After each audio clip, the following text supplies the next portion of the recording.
guys!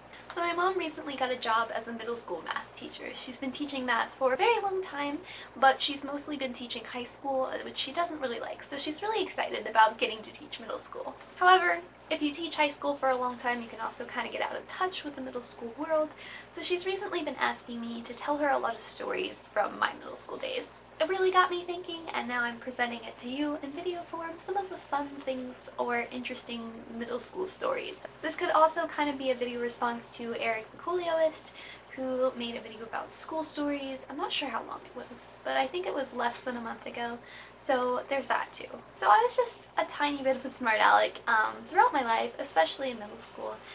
For example, in math class, there was a time period where I did most of my homework in a base of 2, which if you don't know, that's basically binary, and it kind of aggravated my teacher. Mr. Curry was sure to enlighten me upon the fact that he was not going to grade my homework in the base of 2 because he didn't have a key for it, that's fine. I was kind of doing it to piss him off anyway. The next story comes to you from the yearbook. So I had a best friend named Briella throughout my entire middle school career, and I was not in choir. I was very disdainful towards choir because choir and band were the same slot. So if you were in choir and band, you only got to go to band 2 or 3 days out of every week. So, you know, you have your classic choir picture, all of the classic choir people in the choir picture. I am in the all-county choir picture because my friend Briella was like, "Hey Cressa, come pose in a Charlie Angels picture with me." So I went and I posed in the Charlie Angels picture form, and they took the picture and used it for the yearbook. So I'm in all-county choir, but not regular choir. This one is from gym class. I was walking around the court, doing the 5 miles, whatever, and someone dropped a basketball and it came soaring towards my face.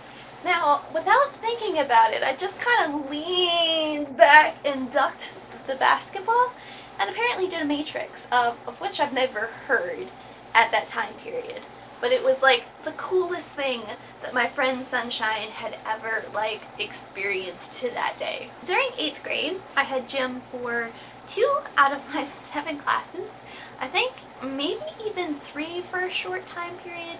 And I was also dancing 8 hours a day every evening after school. So I was really not a well-behaved kid in gym, to say the least. After a certain point in the year, I decided that since I was wearing dance pants to school every day anyway, there was no conceivable reason that my dance pants couldn't be considered dressing for gym class. My teacher disagreed with me and thought that you had to put on shorts for gym class, even if they were jean shorts, which didn't make any sense to me.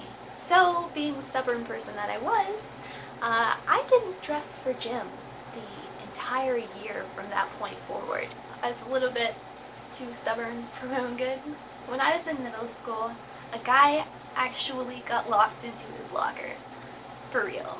I lived right next to the school during most of my middle school career, so I kind of just woke up, got ready, whatever. When I was ready, I went to school. Sometimes I was a little bit late.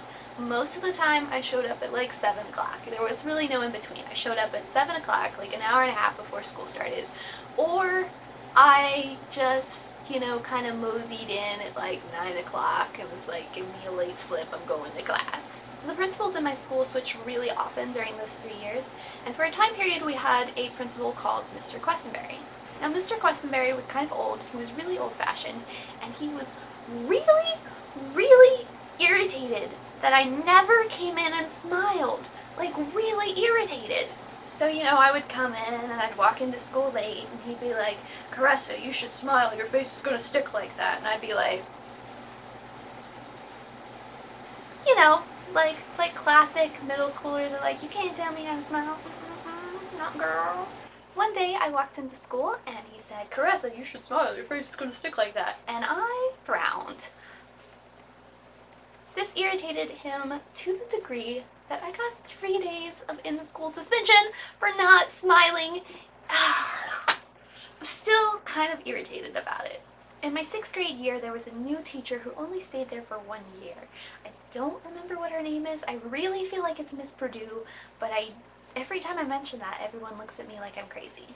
I don't really remember, but whatever it was that she was teaching, it was not like she'd had training in that subject, so she didn't really understand the material very much. One day I kind of pointed out, hey, you're wrong, that's a wrong fact, and Miss Purdue got kind of irritated at me, looked it up, and found that I was right. After that point, Miss Purdue kept the scoreboard for Miss Purdue counts, number of times she was right, including my homework. And Caressa counts, times that I corrected her and was actually right. And the really great thing about this story is that I won at the end of the year. I had more points than Miss Purdue. Anyway, I'll see you next time, which is next week, I believe. Unless I get this game show thing edited earlier. Alright, bye!